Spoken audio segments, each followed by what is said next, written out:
اللهم افتح بيننا وبين قومنا بالحق وأنت خير الفاتحين. أتينا إلى قرية سوهرج، أبناء الأرض السمراء، أصحاب الأيادي الخضراء. الثورة بالنسبة لنا كانت حلم، تراكم أجيال، كفاح سنين. أنا واحد من الناس عشت 30 سنة بحلم بالثورة، وقبل الثورة بسنتين أوصيت زوجتي واديتها علم وقلت لها كريم ابني لما يكبر تديله العلم ده عشان يرفعه لما مصر تتحرر.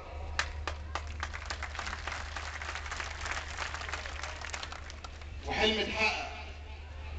شاركنا بجهدنا وبدمنا وبشهدائنا وبكل ما نملك علشان نوصل للحرية.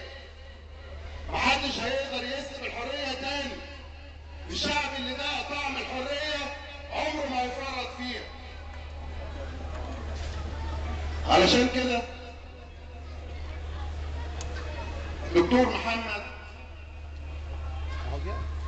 الأب الروحي للبناء والتنمية وقدوة ومثال وقامة كبيرة، أتشرف إن أنا أمشي تحت اسمه، وأتشرف إن أنا موجود وبخاطب أهل بلدي.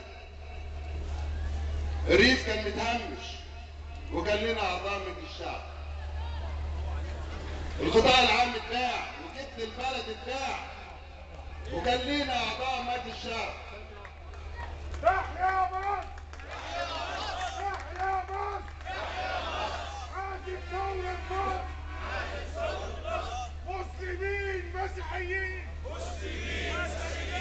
مصر بلدنا اليوم الدين! مسلمين!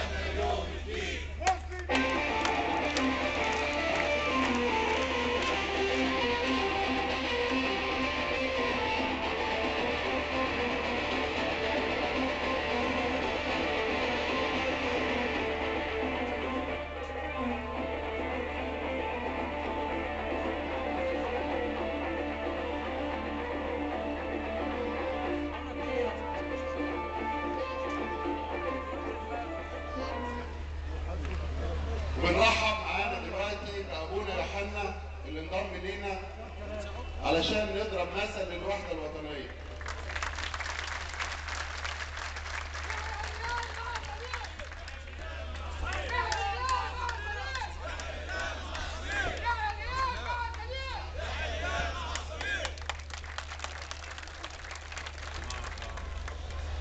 يا اخوانا، كان دايما في مجلس الشعب، وانا لما كنت بقعد مع اعضاء مجلس الشعب السابقين ويحكوا لي على المخازي والمهانه اللي كانت موجوده تحت القبه، وازاي حولوا برلمان الامه لمسخره، وازاي اتحول نائب مجلس الشعب لبوسطجي كل همه ان هو يتحل قدام الوزير علشان يجيب مطالب خاصه للناس. الناس فاهمه غلط. عضو مجلس الامه له مهمه شريفه، مش مهمته ان هو يوطي قدام الوزير لانه بعد كده عينه بتنكسر ما يقدرش يحاسبه.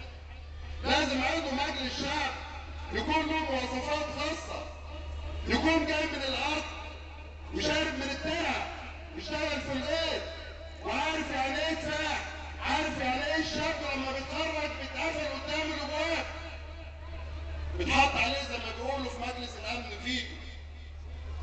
كان لنا نواب مجلس الشعب والقوانين كلها كانت بتتسن لصالح رجال الاعمال والاستثمار، وكل مجهودات التنميه كانت بتتجاهل القاعده العريضه حضراتكم. حل الريف انحدر وكان لنا اعضاء مجلس الشعب. العمال اتباعت مصانعهم وتحولوا المعاش وهم لسه في عز شبابهم، وبرضه كان لنا اعضاء مجلس الشعب. التعديلات الدستوريه ل 2005 اللي خدعوا الشعب وقالوا ده بتفتح الطريق للتعدديه في الانتخابات الرئاسيه، اكبر مهزله حصلت علشان ترسم طريق توريث، وما زال نفس الاسلوب بينتهجوه. دس السم في العسل.